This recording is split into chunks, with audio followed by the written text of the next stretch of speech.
Assalamualaikum, salam Malaysia Madani. Berita wilayah kita mulakan dengan rangkuman berita utama hari ini. Yang di-Pertuan Agong Al-Sultan Abdullah Riayatuddin Al-Mustafa Billah Shah menzahirkan rasa duka cita dan kesal terhadap tindakan Amerika Syarikat menggunakan kuasa veto menolak resolusi Majlis Keselamatan Pertubuhan Bangsa-Bangsa Bersatu UNSC yang menggesa genjatan senjata antara rejim Zionis Israel dan Palestin. Datuk Pengelola Bijaya Diraja Istana Negara, Major Jeneral Datuk Zahari Muhammad Arifin menerusi kenyataan berkata, tindakan Amerika Syarikat itu sekaligus menggagalkan usaha UNSC mencari jalan penyelesaian konflik terbabit. Tindakan tersebut juga seolah-olah menghalalkan kekejaman Zionis terhadap rakyat Palestin. Sri Paduka turut menzahirkan sokongan kepada pendirian kerajaan menerusi kenyataan Perdana Menteri dan Menteri Luar yang membantah dan mengecam tindakan Amerika Syarikat terhadap resolusi yang dikemukakan Emirat Arab Bersatu itu. Al-Sultan Abdullah juga menyeru seluruh rakyat supaya terus bersolidariti bersama rakyat Palestin dan menghulurkan sebarang bentuk bantuan kemanusiaan bagi meringankan beban dan penderitaan mereka. Setakat ini, lebih 17,000 rakyat Palestin terkorban, kira-kira 70% daripadanya melibatkan kanak-kanak dan wanita. Al-Sultan Abdullah hari ini berkenan menyempurnakan majlis perasmian pemasangan landasan pertama ECRL di tapak stesen ECRL Seksyen 10 Gebeng Kuantan. Majlis pemasangan landasan pertama ECRL dari Kuantan Port City menghala ke Dungun Terengganu sejauh 94 km. Turut disaksikan Raja Pemaisuri Agong Tunku Azizah Aminah Maimunah Iskandariah. Dalam pada itu, Menteri Pengangkutan Anthony Loke memaklumkan tahap kemajuan keseluruhan projek laluan rel Pantai Timur telah mencapai lebih 56% setakat bulan lalu. Kemajuan projek mega itu selari dengan jadual penyiapan projek dari Kota Baru Kelantan ke Terminal Bersepadu Gombak pada Disember 2026. ECRL dijadual beroperasi pada Januari 2027. Selepas projek berkenaan siap sepenuhnya, Anthony berkata penduduk di Pantai Timur akan menikmati lembaran baharu sistem pengangkutan negara. Ini termasuk membolehkan warga Kuantan tiba di Kuala Lumpur dalam masa 1,5 jam berbanding 3 jam di jalan raya. Kapasiti yang ada pada penjawat awam mampu mengangkat transformasi ekonomi dan sosial. Justru Perdana Menteri Datuk Seri Anwar Ibrahim mahu prestasi cemerlang penjawat awam diteruskan tahun depan. Ini termasuk menerapkan nilai-nilai baik dalam pentadbiran serta tidak mengamalkan budaya selesa. Perdana Menteri berkata, nilai-nilai baik yang mendasari Malaysia Madani mampu mengangkat martabat dan darjat negara.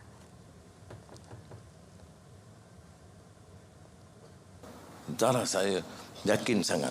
Ini bukan soal pelaburan saja, bukan soal keyakinan negara luar saja, tetapi tentang kapasiti kita untuk mengangkat keupayaan ekonomi, sosial dan sebagainya. Sekurang-kurangnya kita dah bagi garis-garis urutan keutamaannya, bahawa sementara kita menggapai langit, menggapai langit maknanya seolah cuba mencapai yang ideal. Bidang-bidang baru termasuk saya sebut tadi digital dan AI, soal energi baru, hijau, hidrogen untuk menggapai langit. Tapi kita harus senantiasa mengakar di bumi. Diskusi meja bulat kualiti pendidikan negara akan dibawa ke seluruh negara. Ia bagi mendapatkan pelbagai pandangan daripada pihak berkepentingan sektor pendidikan dalam usaha meningkatkan mutu pendidikan negara. Menteri Pendidikan Fadlina Siddiq berkata, diskusi itu merupakan pengubah keadaan bagi mendapatkan pandangan dan mengenal pasti pencapaian peluang selain penambahbaikan sektor pendidikan negara.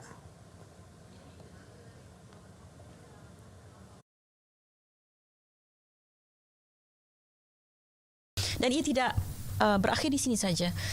Diskusi ini akan dilanjutkan pula dengan diskusi-diskusi yang lebih mendalam, terperinci selepas ini, khususnya untuk melihat kepada apa yang diangkat pada hari ini, game changer apa yang diangkat dan akan dituntaskan dalam perbincangan-perbincangan lain. Polis akan menilai segala aspek dari semua sudut dalam menjalankan siasatan kes pembunuhan adik Zain Ryan Abdul Matin. Ini termasuk penelitian video kamera papan pemuka dashcam kenderaan penduduk di kawasan berkenaan yang masih berjalan bagi membantu siasatan. Laporannya bersama rakan pelapor Muhammad Raswin Setia. Silakan Raswin. Baik, setakat pukul 5 petang ini pihak polis masih lagi meneruskan pemeriksaan ataupun siasatan untuk kes pembunuhan adik Zain Ryan Abdul Matin ini, dan seperti mana yang anda dapat saksikan, pengamal-pengamal media sedang masih lagi berkumpul di berhampiran lokasi kejadian ataupun lebih tepatnya lagi di berhampiran dengan kediaman mangsa, iaitu di Blok R, apartmen idaman Damansara Damai, dan berdasarkan maklumat daripada Ketua Polis Selangor Datuk Hussein Omar Han yang ditemu bual petang tadi, pihak polis sedang melihat semua sudut, sedang menilai semua sudut pangkalan data polis dan melakukan tapisan secara besar-besaran untuk mendapatkan petunjuk yang positif ke arah menyelesaikan kes ini. Tambah beliau tidak mahu proses siasatan melibatkan sebarang spekulasi dan orang ramai, dan diminta memberi ruang secukupnya kepada pihak polis supaya dapat menumpukan pelaksanaan tugas berdasarkan fakta kes. Semalam pihak polis telah memeriksa sebuah stor berhampiran dengan kediaman mangsa, tetapi ditanya mengenai pemeriksaan stor itu, beliau berkata polis mahu menyiasat individu yang selalu berlegar-legar di sekitar kawasan ataupun lokasi kejadian ataupun yang berkemungkinan pernah berhampiran dengan lokasi kejadian. Dan itu sahaja yang dapat saya kongsikan secara langsung daripada apartmen idaman ini, dan kita mengharapkan agar pihak polis juga dapat menumpukan secara 100% untuk menyelesaikan kes pembunuhan adik Zain Ryan Abdul Matin ini. Sekian daripada saya, Muhammad Raswin Setia, RTM. Baik, terima kasih Raswin untuk perkembangan sebentar tadi. Baik saudara, untuk laporan cuaca semasa langsung ke Map Malaysia bersama pegawai Nur Syazlinda Muhammad Hanif. Silakan Linda. Assalamualaikum dan salam Malaysia Madani. Kembali bersama Jabatan Meteorologi Malaysia untuk laporan cuaca terkini. Baik, kita mulakan laporan cuaca pada petang ini dengan melihat paparan carta angin. Rantau negara pada ketika ini menerima pengaruh angin daripada arah timur laut di sekitar semenanjung Malaysia dan juga di negeri Sabah. Namun di negeri Sarawak kelihatan kelajuan angin di sekitar 10 hingga 20 km sejam melibatkan angin daripada pelbagai hala. Dan hal ini menyebabkan Met Malaysia masih lagi tidak mengeluarkan sebarang amaran angin kencang berserta ribut petir di sekitar kawasan terbabit. Baik, seterusnya kita lihat pula kepada keadaan cuaca pada petang ini. Di sini seperti yang kita ramalkan, keadaan hujan berserta ribut petir dilihat di hampir keseluruhan negeri di semenanjung Malaysia. Dan kita dapat lihat keadaan hujan di sekitar negeri Terengganu ini agak lebat, dan kita jangkakan untuk keadaan hujan ini masih boleh kekal sehingga ke malam nanti. Keadaan hujan di sekitar negeri di pantai barat meliputi di sekitar negeri Perak, Selangor, wilayah Persekutuan Kuala Lumpur dan juga Putrajaya, serta di 1-2 tempat melibatkan pedalaman negeri Pahang dan juga Johor Barat ini kita jangkakan boleh berlarutan sehingga ke lewat petang nanti. Baik, kita teruskan dengan melihat keadaan cuaca di sebelah Malaysia Timur pula. Di sini di dan Sarawak, untuk negeri Sarawak kita dapat lihat keadaan hujan masih lagi sedang berlaku melibatkan kawasan barat dan juga tengah negeri Sarawak. Manakala bagi negeri Sabah, keadaan hujan dilihat di 1-2 tempat melibatkan kawasan pedalaman dan sedikit di pantai barat dan juga di sekitar Tawau. Keadaan hujan ini kita jangkakan boleh berlarutan sehingga ke malam nanti di sebelah negeri Sabah, manakala di negeri Sarawak ni kita jangkakan dalam tempoh masa 2 hingga 3 jam sahaja lagi. Baik, kita teruskan dengan melihat ramalan cuaca daripada model NWP. Di sini kita dapat lihat keadaan hujan pada sebelah malam nanti lebih tertumpu di sekitar perairan Selat Melaka, namun masih lagi boleh terbentuk melibatkan kawasan di sekitar pedalaman negeri Perak, pedalaman negeri Pahang dan juga sedikit di bahagian pedalaman negeri Selangor. Dan juga hujan kita turut jangkakan masih lagi boleh berlaku melibatkan perairan negeri Pahang dan juga sedikit di Johor Timur. Manakala di negeri Sarawak pula kita dapat lihat keadaan cuaca yang agak baik, namun keadaan hujan masih lagi boleh berlaku di kawasan pedalaman dan juga utara negeri Sarawak. Dan negeri Sabah kita jangkakan keadaan cuaca yang agak baik, namun keadaan di sekitar pantai barat masih lagi boleh berlakunya hujan dan berkemungkinan untuk memasuki di sekitar wilayah Persekutuan Persekutuan Labuan. Baiklah, sekian sahaja laporan cuaca daripada Met Malaysia buat masa kini. Sebelum kita berpisah, kita lihat dulu ramalan cuaca bagi bandar-bandar utama di seluruh Malaysia. Saya Linda Hanif, Assalamualaikum dan jaga diri.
Bila dah berusia, badan cepat letih.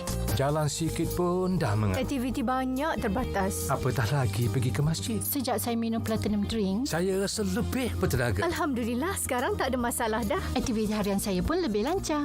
Sehari sekali dah cukup. Ibadah saya pun lebih sempurna. Platinum Drink diperkaya pelbagai jenis buah dan herba semula jadi yang memberi tenaga tambahan berpanjangan. Pastikan Viasia baru beli.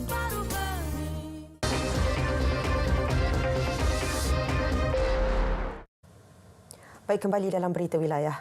Banjir gelombang pertama bulan lalu di Terengganu mengakibatkan 475 petani dan pesawah rugi lebih 3.2 juta ringgit. Ia melibatkan kawasan penanaman seluas 1,031 hektar. Pengarah Jabatan Pertanian Negeri, Datuk Zulkifli Amin Majuso berkata, daripada jumlah itu 2.3 juta ringgit melibatkan kemusnahan tanaman padi, manakala 872,700 ringgit sektor agromakanan. Tiap-tiap tahun kita ada tabung daripada persekutuan dan juga tabung bencana negeri lah. Dan dalam masa terdekat ni kita juga buat meeting macam mana nak membantu sekurang-kurangnya mereka boleh bangkit kembali. Nah, dengan insentif yang kita beri ni dia boleh bangkit kembali. Contohnya macam padi kita beri juga insentif untuk dia beli balik benih. Begitu juga dengan sayur-sayuran lah, buah-buahan. Dan alhamdulillah lah setakat ni tabung kita berjalan dengan baik dan juga persekutuan pun dia orang bayar lah sebagai insentif untuk mereka memulakan balik. Nah, jangan mudah rasa putus asa. Dalam pada itu, pihaknya telah melakukan pelan kontingensi bagi menghadapi banjir seterusnya. Ia termasuk membersihkan sistem perparitan serta bekerjasama rapat dengan Jabatan Pengairan dan Saliran. Hari ketiga cari lamat warga Thailand yang disyaki jatuh laut di perairan Tok Bali. Pengarah Maritim Negeri Kelantan, Kapten Maritim Irwan Shah Suwahdi berkata, operasi yang bermula pukul 7 pagi tadi melibatkan sektor pencarian yang dijangka merangkumi 51 nautika persegi. Menurut beliau, pencarian tertumpu di bahagian utara lokasi kejadian melibatkan 2 aset laut maritim selain dibantu 2 bot nelayan daripada Persatuan Nelayan Semerak. Kemarin, mangsa yang dikenali sebagai Mr. Buntin, 45 tahun, merupakan kru bot nelayan tempatan, dikhawatiri terjatuh ke dalam laut berdekatan pulau perhentian ketika sedang menangkap ikan. Berdasarkan keterangan tekong bot terbabit, mangsa didapati hilang ketika bot berada di posisi kira-kira 13 batu nautika dari pulau perhentian. Mangsa kali terakhir dilihat memakai baju berwarna hitam dan berseluar pendek berwarna khaki. Polis Kelantan belum menerima laporan berhubung isu penipuan penduduk terjejas banjir yang didakwa ke Pusat Pemindahan Sementara PPS semata-mata untuk mendapatkan bantuan. Ketua Polis Negeri Datuk Muhammad Zaki Harun berkata, pihaknya akan memulakan siasatan mengenai dakwaan terbabit jika diperlukan. Menurut beliau, perbincangan lanjut telah dibuat bersama agensi berkaitan bagi mendapatkan gambaran lebih jelas berkaitan isu yang dibangkitkan. Dan kita dah angkat perkara ini. Saya bincang juga dengan pengurusi pengarah bencana negeri, dan dia juga telah berbincang dengan pihak pegawai daerah. Jadi kita melihat ada kemungkinan itu. So apa pun kita tak menolak kemungkinan, dan kalau ada perkembangan selepas ini kita akan ambil siasatan yang lebih teliti.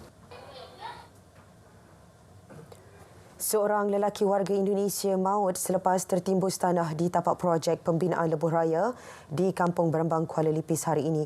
Mangsa berusia 28 tahun yang merupakan buruh di tapak projek berkenaan disahkan meninggal dunia di tempat kejadian. Pegawai Perhubungan Awam JBPM Pahang, Zulfadli Zakaria berkata, pihaknya menerima laporan pada pukul 11:11 pagi. 8 anggota termasuk pegawai dari Balai Bomba dan Penyelamat Kuala Lipis serta 2 jentera dikerahkan ke lokasi untuk bantuan menyelamat. Ketika tiba di lokasi, mayat mangsa telah dikeluarkan dengan bantuan rakan sekerja menggunakan jentera ekskavator. JBPM telah melakukan pemeriksaan di kawasan kejadian bagi memastikan lokasi tersebut selamat sebelum operasi diserah kepada pihak polis untuk tindakan selanjutnya.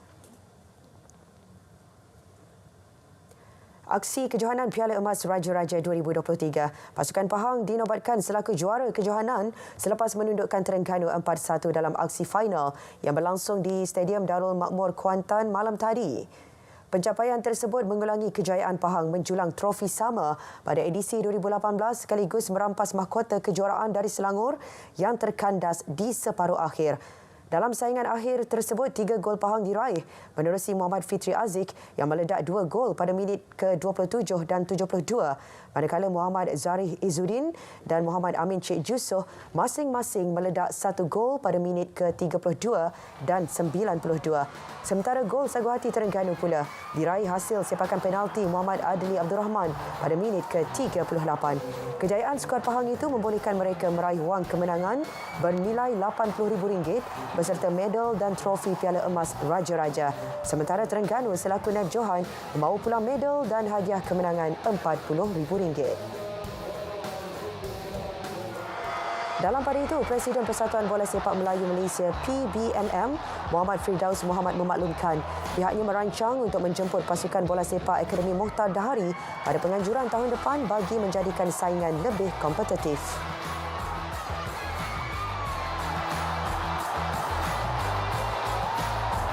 InsyaAllah pada tahun hadapan kita menjemput pasukan Akademi Mokhtar Dahari. Antara yang kita jemput bagi memeriahkan lagi Piala Emas Raya Akademi Mokhtar Dahari. Jadi sebab kita nak banyakkan perlawanan untuk Akademi Mokhtar Dahari juga supaya mereka ni banyak terdedah ataupun diberi pendedahan yang lebih luas lagi di peringkat Piala Emas Raja. Sebab Piala Emas Raja ini satu pertandingan yang prestij.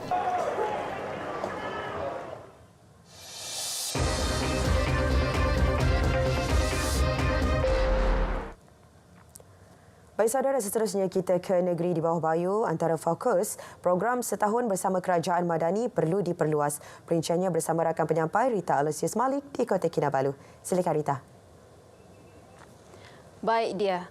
Program setahun bersama Kerajaan Madani adalah titik tolak penting untuk memperkenal kerajaan perpaduan dan semua jentera agensi kerajaan untuk dikenali sebaiknya oleh rakyat. Pelaksanaannya di peringkat negeri juga perlu diperkasa dalam usaha menambah baik saluran komunikasi antara rakyat dan kerajaan. Sudah tentu di bawah kerangka kerajaan perpaduan bukan semuanya mengikut apa yang diharapkan oleh intipati dan manifesto parti, tetapi yang terpenting adalah kita mengkomunikasikan, menyalurkan maklumat ini. Menurutnya, pelaksanaan program setahun bersama Kerajaan Madani adalah bagi memudahkan rakyat mendapat akses terbaik bukan sahaja terhadap bantuan yang disediakan kerajaan, malah peluang ekonomi yang ada untuk meningkatkan taraf hidup masing-masing. Beliau ditemui media selepas majlis jamuan petang bersama wanita PKR Sabah di Kota Kinabalu. Program setahun bersama Kerajaan Madani memfokus kepada 3 komponen iaitu showcase pencapaian setahun Kerajaan Madani, perkhidmatan touch point rakyat dan inisiatif kesejahteraan rakyat. Golongan muda disaran mempelajari dan menguasai bahasa asing selain bahasa kebangsaan dan bahasa ibunda. Timbalan Ketua Menteri Datuk Dr. Joachim Gunsalam mencadangkan agar menguasai sekurang-kurangnya 1 bahasa asing sama ada bahasa Jepun, Jerman, Korea atau Cina selain bahasa Inggeris. Menurut Datuk Joachim, penguasaan bahasa asing berkenaan dapat membantu mempelajari kecanggihan teknologi negara-negara tersebut.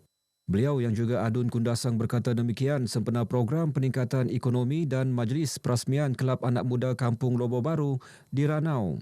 Datuk Dr. Joachim yang juga Menteri Kerajaan Tempatan dan Perumahan memuji penganjuran program berkenaan kerana ia merupakan usaha meningkatkan ekonomi penduduk kampung dan belia kampung Lobo Baru. Saya amat berbangga sebab mereka ini berfikir di luar kotak ataupun outside the box bagi meningkatkan kemahiran dan juga the way forward untuk budak-budak di kampung Lobo Baru ini. So this is very proactive di kalangan anak-anak muda yang kita ada di Sabah ini, which should be encouraged dan memang kita akan sokong 100% aktiviti-aktiviti belia seperti ini. Beliau bangga dengan Kelab Anak Muda Kampung Lobo Baru yang terdiri lepasan graduan bersama-sama orang kampung memberi ceramah tunjuk ajar kepada anak-anak muda yang masih di bangku sekolah. Akan datang kami punya program, kami lebih utamakan kemasyarakatan amnya. Pertanian pula kami akan usahakan untuk mewujudkan pusat pertanian di Kampung Lobo Baru. Dalam majlis berasingan, Datuk Joachim turut menghadiri program Jelajah Keluarga PBS di Kampung Kirokot Ranau dan menyempurnakan simbolik penyerahan kunci Dewan Mini Kironas. Wakili semua orang kampung sangat berterima kasih dan bersyukur atas keprihatinan kerajaan terutama di bawah pimpinan Datuk DSP Dr. Joachim Gunsalam yang telah banyak membantu kami mendengar rintihan kami, rayuan kami yang telah sekian lama. Lebih 7,000 usahawan yang berdaftar dengan Jabatan Pembangunan Perindustrian dan Penyelidikan Sabah serta bergiat aktif dalam sektor pembuatan makanan akan dibantu. Ia sebagai galakan kepada usahawan tempatan untuk mengembangkan dan mempertingkat kualiti produk mereka. Pembantu Menteri Pembangunan Perindustrian dan Keusahawanan, Datuk Andi Muhammad Suradi Bandi berkata, kementeriannya juga akan membantu 45 usahawan untuk mendapatkan skim pensijilan makanan selamat tanggungjawab industri dan sijil halal tahun depan. Ia melibatkan geran RM15 juta. Kita memberi tumpuan kepada usahawan dalam memberikan geran, bantuan peralatan, mesin, pembungkusan, pendigitalan dan juga untuk mereka membantu mendapatkan sijil halal dan mesti. Kerana 2 perkara ni, sijil halal dan mesti yang sememangnya sebelum ini sangat menjadi satu penghalang untuk mereka mendapatkan dan insyaAllah tahun hadapan. Beliau ditemui media sempena Majlis Makan Malam Dewan Perniagaan Usahawan Sabah di Tawau. Menurutnya, produk industri kecil dan sederhana IKS di Sabah semakin mendapat permintaan tinggi selepas kerajaan mewujudkan usaha sama dengan pengusaha pasaraya untuk menempatkan produk tempatan di premis mereka. Ia juga berikutan inisiatif kerajaan dalam Belanjawan Negeri Sabah 2024 untuk membuka 4 lagi pusat produk IKS di Sandakan, Keningau, Luyang dan Kelabakan. Para graduan perlu peka kepada perubahan semasa, berilmu dan berakhlak mulia serta tidak gentar menghadapi cabaran. Ini kerana dengan sikap sedemikian, golongan berkenaan mampu membina sebuah negara yang maju, berprestij dan disegani di mata dunia. Yang di-Pertuan Negeri, Tun Dr. Juhar Datuk Mahiruddin yang juga Chancellor Universiti Malaysia Sabah UMS berucap sempena Convocation UMS ke-25 di Kota Kinabalu. Dalam pada itu, Tun Juhar mengajak rakyat negeri ini tanpa mengira etnik, agama dan budaya terlibat sama dalam memberi sumbangan kepada pembangunan masyarakat yang holistik melalui konsep Malaysia Madani. Semua pihak katanya perlu berganding bahu menghindarkan diri dari konflik untuk mengekalkan perpaduan, kestabilan, keamanan dan keharmonian hidup. Hari pertama Convocation UMS menyaksikan 248 graduan menerima ijazah Doktor Falsafah dan ijazah Sarjana. Turut disampaikan anugerah Profesor Emeritus kepada 3 penerima iaitu bekas Naib Chancellor UMS, Brigadier Jeneral Bersara Profesor Datuk Seri Panglima Dr. Kamaruzaman Ampon, Profesor Emeritus Dr. Osman Ali dan Profesor Dr. Salim Mustafa. 4,236 graduan akan menerima scroll masing-masing dalam Majlis Convocation UMS yang berlangsung selama 3 hari. Sedafiat dan RTM akan terus menjalin kerjasama dalam memberi maklumat perkhidmatan kesihatan kepada rakyat. Ketua Pegawai Eksekutif Sedafiat Sdn Berhad, Datuk Awang Buh Tamam Awang Mahmud berkata, sebagai sebuah organisasi yang menyediakan perkhidmatan di hospital di negeri ini, Sedafiat turut bergiat aktif membantu masyarakat melalui tanggungjawab sosial korporat. Justru beliau menzahirkan penghargaan kepada RTM yang terus komited menyampaikan berita dan maklumat terkini berkaitan program kemasyarakatan Sedafiat. Perlawanan persahabatan ini merupakan satu usaha kita pertama untuk mengeratkan lagi tali silaturahim di antara kedua organisasi ini, dan ini adalah juga merupakan langkah ataupun hubungan strategik yang dilakukan oleh syarikat dalam menjalinkan rangkaian yang lebih luas. Pertama, di dalam memaklumkan rakyat tentang relevan perkhidmatan kesihatan kepada rakyat. Datuk Awang Buh Tamam ditemui semasa program Perlawanan Persahabatan Sukan Bowling Sedafiat bersama media RTM Sabah di Kota Kinabalu. 72 pemain dari Sedafiat dan RTM menjayakan program bowling kali ini. Baik, sekian perkongsian dari Negeri di Bawah Bayu. Terus ikuti lebih banyak perkembangan semasa dalam negara bersama Berita Wilayah. Dari sungai hingga ke segara, Palestin pasti merdeka. Kembali bersama dia di Angkasa Puri. Baik, terima kasih Rita langsung dari Sabah. Shopee hari jadi, Shopee jualan hari jadi. Promo hebat harga rendah hari-hari, penghantaran percuma hari-hari. Hadiah hebat beli setiap hari. Shopee jualan hari jadi, beli sekarang.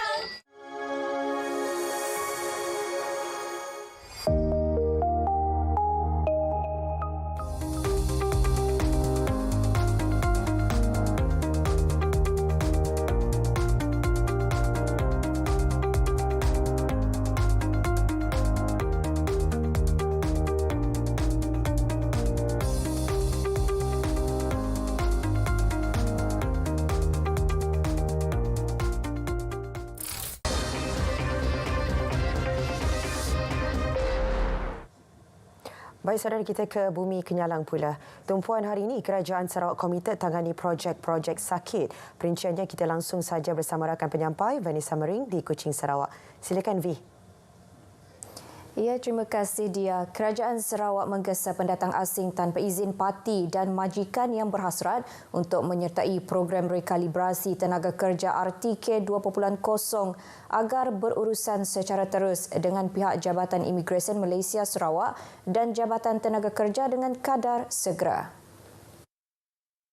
Timbalan Menteri di Jabatan Premier Sarawak, Buruh Imigresen dan Pemantauan Projek, Datuk Gerawat Gala berkata, ini kerana pendaftaran program untuk meregularisasikan pendatang asing tanpa izin di Sarawak itu akan berakhir pada 31 Disember ini. Dalam kenyataan medianya hari ini, beliau menegaskan bahawa selepas tempoh pelaksanaan RTK 2.0, Jabatan Imigresen Malaysia Sarawak akan melaksanakan penguatkuasaan terhadap parti melalui operasi penguatkuasaan secara besar-besaran. Di bawah program tersebut, parti yang dibenarkan untuk didaftarkan adalah warga negara asing yang telah melakukan kesalahan pada atau sebelum 31 Disember 2022 di bawah Seksyen 6-1-C Akta Imigresen 1959 Palang 1963 iaitu masuk dan tinggal di negara ini tanpa mempunyai pas yang sah. Seksyen 15-1-C Akta Imigresen 1959 Palang 1963 iaitu iaitu tinggal lebih masa dan Peraturan 39-B Peraturan Imigresen 1963 iaitu melanggar syarat PAS. Manakala bagi majikan yang beroperasi dalam sektor 3D iaitu dangerous, difficult and dirty adalah dibenarkan untuk mengambil parti dengan mendaftarkan mereka sebagai pekerja dalam tempoh pelaksanaan program itu. Ini termasuklah sektor perkilangan, pembinaan, perladangan, pertanian, perkhidmatan, pelombongan dan kuari dan pembantu rumah asing. Hanya parti dari 16 negara sumber sahaja yang dibenarkan termasuk dari Indonesia, Bangladesh, Thailand, India, Filipina dan Kazakhstan. Kenyataan sama memberitahu majikan boleh terus mendaftar dengan percuma secara dalam talian melalui portal Jabatan Imigresen Malaysia di www.imi.gov.my, klik ke pautan portal rekalibrasi. Pelbagai usaha perlu dilakukan oleh Jabatan Kemajuan Masyarakat KEMAS bagi menyiapkan generasi muda dengan ilmu yang diperlukan pada abad ini.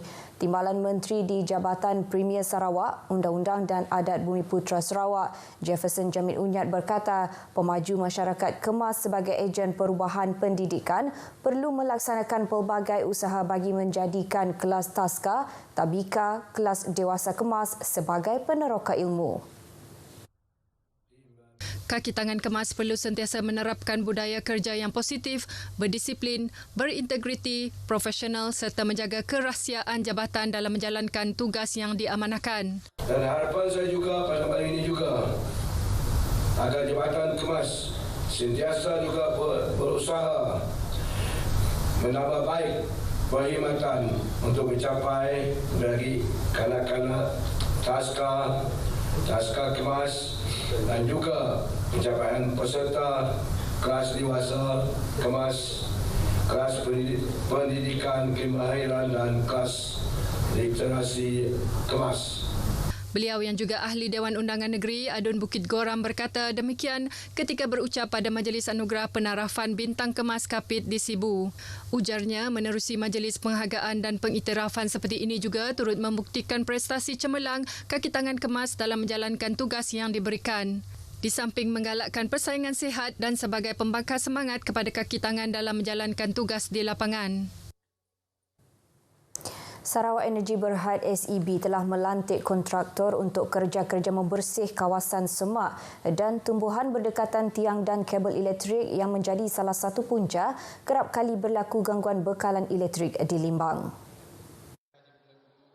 Ahli Dewan Undangan Negeri Batu Danau, Datuk Paulus Palugumbang berkata, ia sebagai langkah awal SEB untuk menangani masalah itu selain usaha kerajaan untuk penyelesaian jangka masa panjang melalui pembinaan menara. Hujan lebat dan angin kencang selain kehadiran binatang yang melalui kabel juga menjadi faktor berlakunya gangguan elektrik.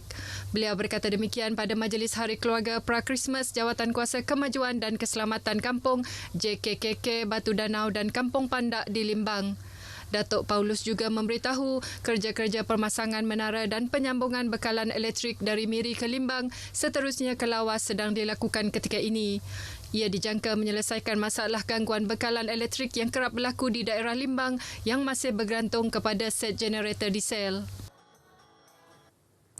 Penganjuran Pesta Kebudayaan Kenyah Sarawak kali ke-5 diyakini melahirkan budaya permufakatan dengan pemikiran kelas pertama bagi membina masyarakat Kenyah yang bersatu padu, maju dan progresif.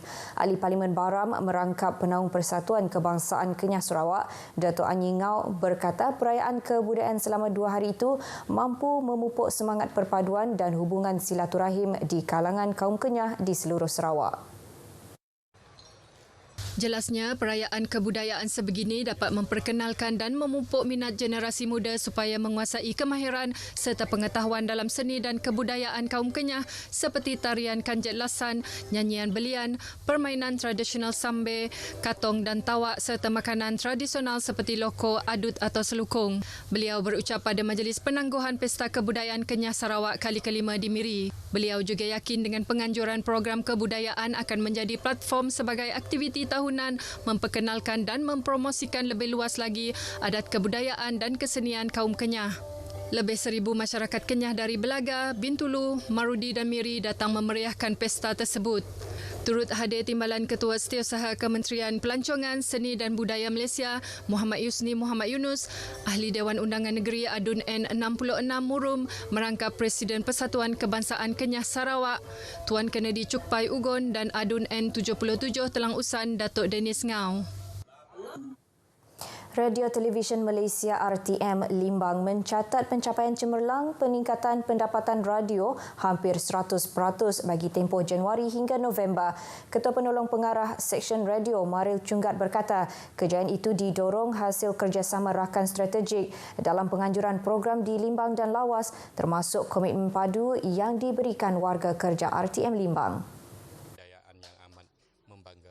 Ini hasil daripada 12 siri RDL, radio di lokasi, yang menunjukkan komitmen RTM dalam mendekati rakyat dan merakyatkan perkhidmatan.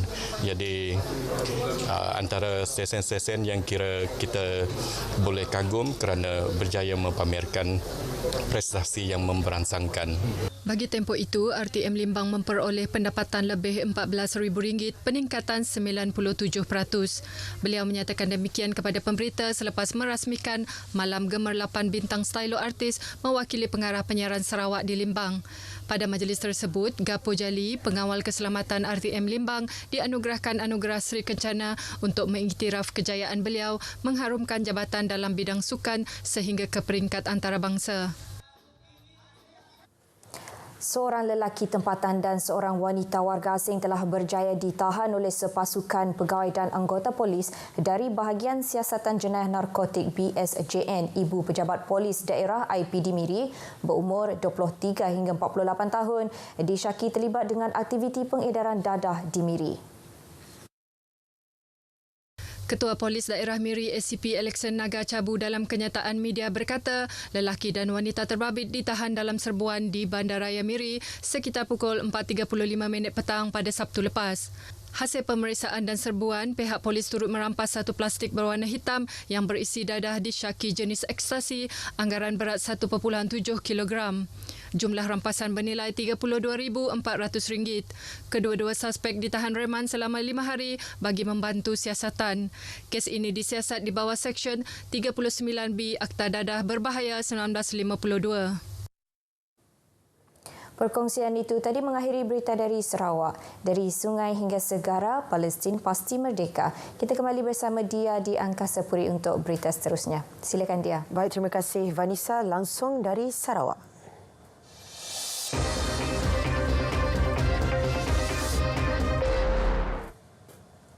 Jenayah skamer, apa langkah yang boleh diambil untuk tanganinya? Itu fokus laporan langsung dari Perak bersama rakan penyampai Fahmi Muhammad Noor. Baik, terima kasih. Bagai tiada kesudahan, hampir setiap hari kes penipuan wang dalam talian didedah. Namun masih ada yang terpedaya. Mengapa ini terus berlaku? Ikuti laporan disediakan Nur Ain Abu Bakar. Aida bukan nama sebenar, ditipu sindiket phone scam yang menyamar sebagai pegawai Lembaga Hasil Dalam Negeri LHDN dan anggota polis sehingga kerugian lebih RM800,000. Dia dikatakan terlibat dengan kegiatan pengubahan wang haram dan dadah.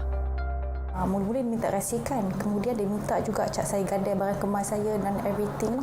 Dan saya rasa macam kenapa dia keep minta duit, sedangkan dia awalnya dia cakap untuk clearkan duit dari akaun saja, tapi dia minta juga saya gadai barang kemas dan semua tu. Dan masa tu saya rasa confused, saya rasa pelik dan saya beritahu kakak saya, dan kakak saya cakap itu skamer. Sindiket ini dikatakan cukup licik memperdaya mangsa. Modus operandi sering ditukar. Sikap segelintir masyarakat yang kurang ambil peduli juga menyebabkan mereka mudah ditipu. Penjenayah ini akan bertungkus-lumus untuk design satu scam yang dia boleh trigger keperluan mangsa tersebut lah. Okey, so bila dia pandai dalam bab ini, bila dia memahami keperluan mangsa tersebut, so dia punya modus operandi dia akan sukses. Because dia akan tahu dia kena fokuskan kat mana. Okey, so bila dia tahu dia kena fokuskan mana, so dia memudahkan, dia memudahkan teknik dia untuk mendapatkan duit tersebut. kita dapati dalam bungkusan ni ada sekeping kad IC sama Puan dan sekeping kredit kad. Tapi tak apa Puan ambil dulu nombor bungkusan ni. Lepas ni saya akan sambungkan talian ke Balai Polis Sabah untuk urusan selanjutnya. Ini antara skrip perbualan yang digunakan oleh skamer. Jangan layan. Terus matikan perbualan ini. Kerana skamer bijak mempengaruhi mangsa.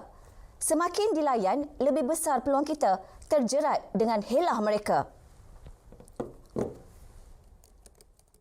Di Perak, 2,136 kes direkodkan. Ia melibatkan kerugian lebih 54 juta ringgit.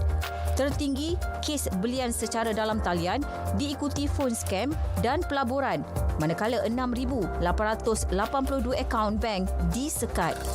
Dan tempoh 2 bulan kebelakangan inilah, Oktober dan November, kita telah menerima 56 laporan polis yang mengatakan bahawa WhatsApp, akaun WhatsApp dia telah diambil alih oleh pihak skamer dan pihak skamer telah melakukan penyamaran sebagai mangsa, menggunakan WhatsApp mangsa untuk melakukan aktiviti inilah, meminta pinjam wang. Dan berdasarkan report-report ni adalah pihak-pihak kenalan kepada mangsa tu telah memberi pinjaman. Bagi menangani kegiatan itu, PDRM memperkenalkan Who's Call dengan kerjasama syarikat MyGoGo and Look Sedian Berhad. Hasilnya 41% panggilan berjaya disekat pengguna scam, manakala kadar menjawab panggilan scam turun 50%. PDRM dan Who's Call juga mengumumkan pemberian 1 juta akaun Who's Call Premium. Ia meliputi fungsi seperti ID pemanggil, sekatan panggilan spam secara automatik dan kemaskini pangkalan data skamer secara automatik. Juga fungsi baru, panggilan ID WhatsApp dan pengimbas URL tanpa sebarang iklan. Berhati-hati dan elakkan diri daripada diperdaya. Skamer sentiasa mencari peluang untuk memerangkap mangsa. Nur Aina Bakar, RTM. Situasi membimbangkan ini turut mendapat perhatian Pengerusi Jawatankuasa Komunikasi, Multimedia dan NGO Muhammad Azlan Helmi. Beliau berkata kempen kesedaran akan terus dipergiat dengan kerjasama pihak berkuasa bagi mengekang penularan jenayah tersebut. Masyarakat juga diingatkan supaya sentiasa ambil peduli dan cakna mengenai jenayah penipuan ini. Di peringkat kerajaan negeri, kita akan terus-menerus usaha untuk memerangi skamer ini. Kita akan lebih kepada awareness. Tapi apapun, saya harap masyarakat bersama dengan usaha kerajaan ini. Kerjasama tersebut disambut baik Polis Perak. Seperti mana saya sebutkan data-data tadi, memang ada peningkatan. Tapi ada ruang untuk kita memberi kesedaran dan juga pengetahuan kepada orang ramai supaya tidak menjadi mangsa kepada kes-kes skamer ataupun penipuan online tadi. Kami sentiasa memberikan kerjasama melalui pegawai-pegawai saya akan turun ke lapangan ke seluruh ceruk negeri Perak ini untuk memberikan pendedahan, ceramah dan pendekatan kepada pelbagai lapisan masyarakat, penduduk, tak kira latar belakang, lokasi dan tempat untuk kita memberikan kesedaran tadi.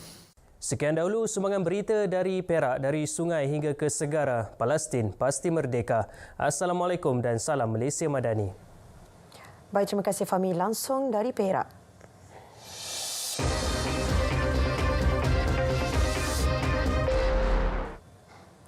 Baik, kita ke perkembangan seterusnya. Raja Pemaisuri Agong Tunku Azizah Aminah Maimunah Iskandariah mendahului senarai 97 penerima darjah dan bintang kebesaran Selangor sempena ulang tahun Hari Keputeraan ke-78 Sultan Selangor Sultan Sharafuddin Idris Shah hari ini.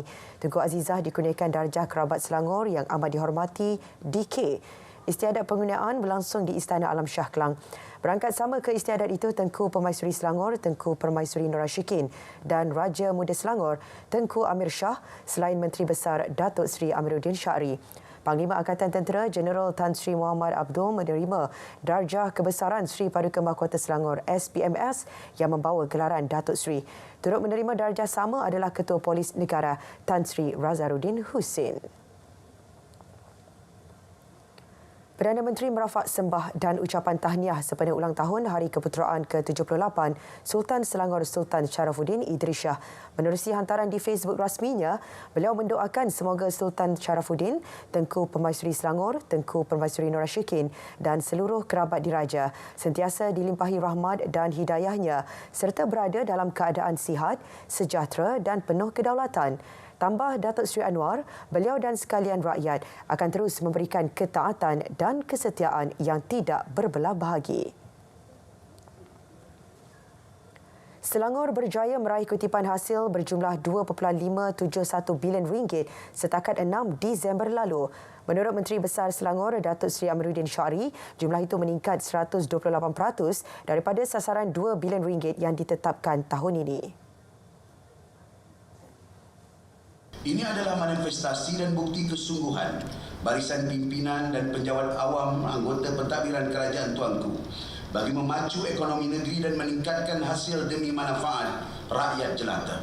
Malah pencapaian ini menggambarkan keyakinan komuniti pelaburan serta rakyat Tuanku dan menggambarkan sikap dan kebertanggungjawaban Kerajaan Tuanku dalam merancana dan mengagihkan kekayaan negeri secara efektif dan bersasar.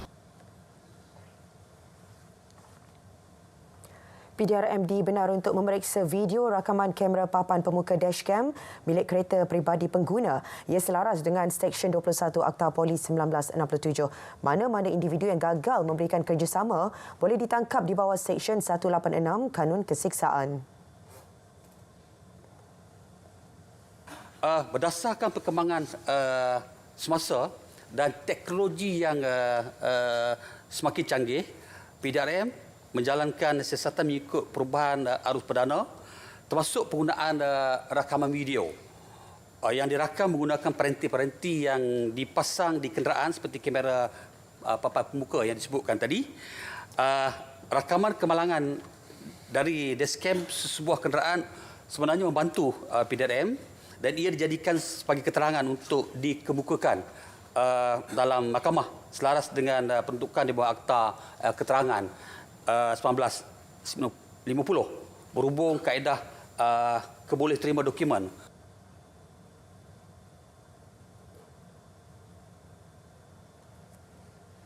Pelbagai langkah diambil pasukan Angkatan Tentera Malaysia ATM bagi mengekang ancaman di kawasan pesisir pantai timur Sabah. Menteri Pertahanan Datuk Seri Muhammad Hassan berkata, ia termasuk mengekalkan operasi ATM sedia ada selain memperkasa melalui latihan di peringkat perkhidmatan dan latihan. Tambahnya, pembinaan kamp tentera darat di Felda Sahabat Lahad Datu turut memperkukuh pertahanan di kawasan daratan dan perairan tersebut. Pembinaan yang bernilai RM547 juta itu dijangka siap pada pertengahan tahun 2027.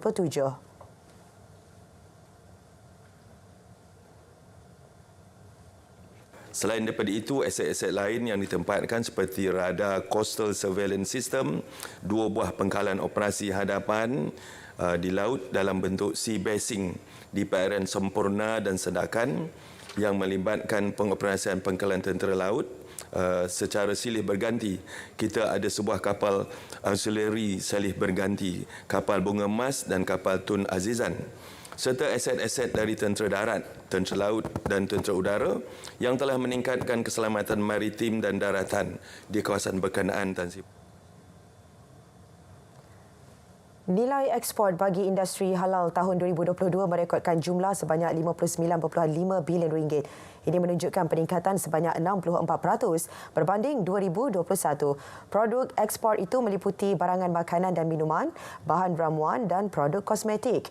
Timbalan Menteri Pelaburan, Perdagangan dan Industri, Liu Chintong berkata, untuk tahun ini hingga Oktober, nilai ekspor yang dicatatkan adalah sebanyak 44.17 bilion ringgit.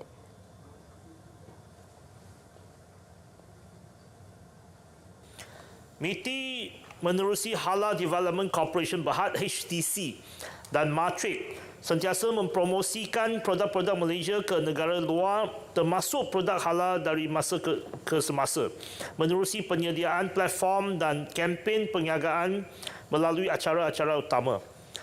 MIHAS kali ke-19 yang diadakan pada bulan September 2023 telah merekodkan jualan produk halal yang mencecah 3 bilion ringgit, iaitu 24% lebih tinggi daripada sasaran.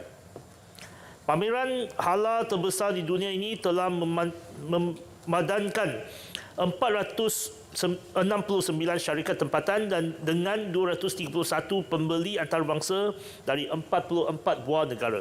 Yang di-Pertua, dan terima kasih kepada Tahap penguasaan bahasa Inggeris di institusi pendidikan negara akan diperkukuh. Timbalan Menteri Pendidikan Lim Hui Ying berkata, bagi memenuhi hasrat tersebut, KPM telah mengusahakan penjajaran sistem pendidikan bahasa Inggeris dengan kerangka standard antarabangsa iaitu Common European Framework of Reference for Languages.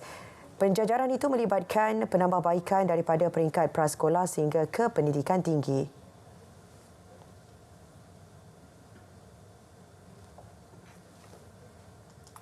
CEFR merupakan satu kerangka standard yang komprehensif dan digunakan di banyak negara di seluruh dunia bagi melaksanakan PDP, maka CEFR bukan merupakan satu silibus. Berdasarkan CEFR tersebut, guru dan pendidik di institusi pendidikan dapat mengenal pasti dan mengukur pencapaian kemahiran bahasa dalam kalangan murid. Berdasarkan kajian Cambridge Baseline Study 2013 dengan izin, terdapat keperluan yang mendesak untuk KPM membuat satu rombakan semula kurikulum bahasa Inggeris. Tambah beliau, KPM melaksanakan penjajaran kurikulum bahasa Inggeris dari tahap prasekolah sehingga lepasan menengah yang setara dengan standard antarabangsa CEFR. Bantah tindakan kejam Zionis sasar hospital di Palestin, Pertubuhan Dunia Melayu Dunia Islam DMDI Selangor akan anjur Himpunan Solidariti Selamatkan Hospital Selamatkan Palestin pada Jumaat ini. Menurut pengerusinya, Datuk Saruni Judi, selain bantahan, ia bertujuan menggesa tindakan tidak bertanggungjawab itu dihentikan. Hospital ini adalah yang paling utama di mana mereka nak lari ke tempat hospital, kerana kita tahu dalam peperangan macam mana pun hospital ini adalah tempat yang selamat yang tidak boleh dikacau sepatutnya. Dengan serba kekurangan. Himpunan Solidariti Selamatkan Hospital Selamatkan Palestin yang turut disokong Persatuan Pengguna Islam Malaysia dan pelbagai NGO akan berlangsung pada pukul 5 petang di Stadium Dataran Kajang. Baik saudara, beralih ke saingan Liga Super.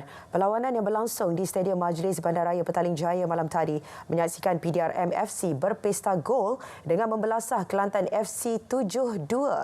Dalam aksi tersebut, Bruno Suzuki menjadi senjata pemusnah buat skuad Sang Saka Biru selepas melakar jaringan hat-trick pada minit ke-62, 65 dan minit ke-90. 4 gol lain PDRM FC dijaringkan James Okwusa, Izak Izhan Yuswardi, Kyo Min Oh dan Ikmal Harun. Manakala Kelantan memperoleh gol hasil jaringan Khalaf Naskam dan Leonardo Rolon.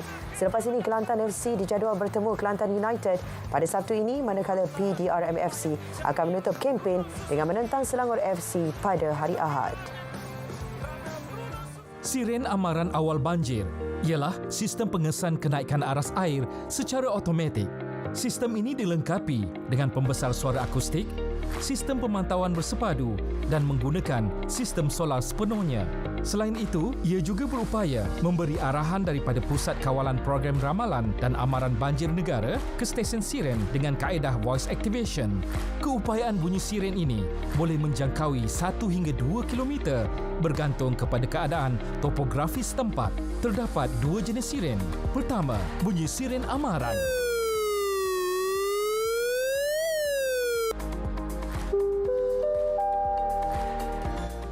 Amaran. Air sungai telah melebihi aras amaran. Semboyannya kedengaran apabila air sungai melepasi aras amaran dan penduduk diminta bersiap sedia untuk berpindah. Kedua, bunyi siren bahaya.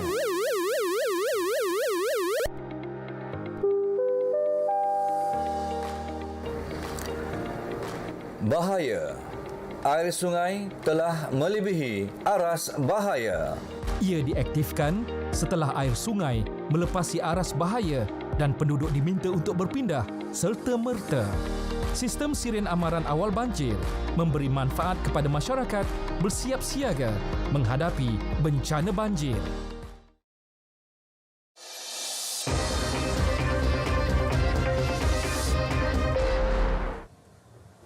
Bunuh majikan suami isteri warga Indonesia dijatuhkan hukuman penjara 35 tahun oleh Mahkamah Tinggi Johor Bahru. Hakim Datuk Abu Bakar Katar turut menjatuhkan hukuman 12 sebatan terhadap tertuduh pertama, Bartolomeus Francista. Hakim menetapkan hukuman itu selepas tertuduh pertama dan isterinya, Ika Lia, menukar pengakuan kepada bersalah pada 29 November lalu. Pada 17 Mac 2020, Bartolomeus yang merupakan tukang kebun dan Ika Lia sebagai pembantu rumah masing-masing berusia 20 tahun ketika itu didakwa bersama-sama membunuh wanita warga emas Lau Yin Na 73 di sebuah rumah di Jalan Anak Bukit Palm Resort Senai, Kulai. Mengikut fakta kes, mangsa dibunuh menggunakan cangkul kecil ketika sedang berehat. Tertuduh kemudiannya melarikan kereta dan telefon bimbit mangsa ke Kuala Lumpur untuk mencari kerja baharu. Penggunaan Smart Hydro Bike menjamin kebersihan Sungai Melaka khasnya menjelang Tahun Melawat Melaka 2024. Basikal air yang dibangunkan Universiti Teknikal Malaysia Melaka UTM itu dilengkapi sistem perangkap sampah dan mampu membantu proses pembersihan sampah yang terapung di permukaan air. Esko Sains Teknologi, Inovasi dan Komunikasi Digital Negeri, Datuk Fairul Nizam Roslan berkata, sebanyak 10 unit Smart Hydro Bike dihasilkan dan 6 daripadanya diserah kepada Perbadanan Pembangunan Sungai dan Pantai Melaka PPSPM untuk kegunaan Sungai Melaka. Ada negeri-negeri yang berminat untuk datang dan melihat sendiri produk ini secara lebih dekat dan sudah pasti pihak Perhubungan Sungai dan Pantai akan buat kajian yang menyeluruh sekiranya untuk menambah lagi unit Smart Hydro Bike ini di Sungai Melaka. Dengan kerjasama ini kita berharap supaya orang kata impak universiti itu dapat diberi sumbanganlah kepada masyarakat, khususnya kepada kerajaan negeri Melaka.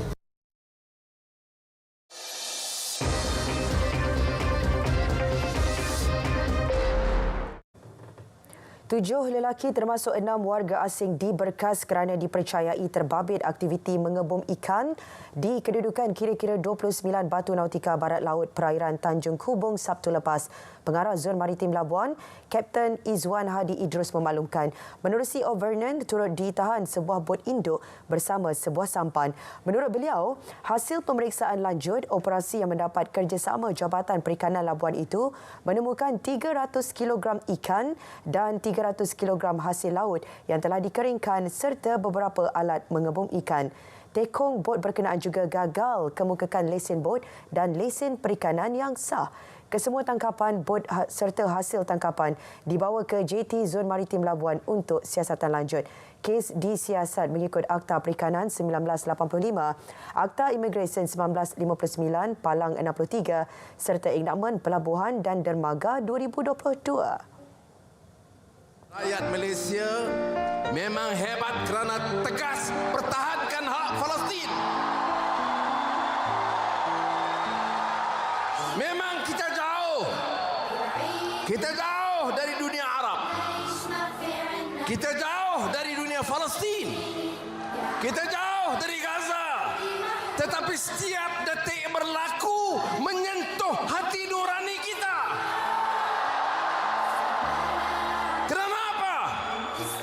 Karena kita tahu dan faham arti manusiawi, arti ihsan, arti kemanusiaan dan lebih penting arti keadilan melawan kezaliman Israel.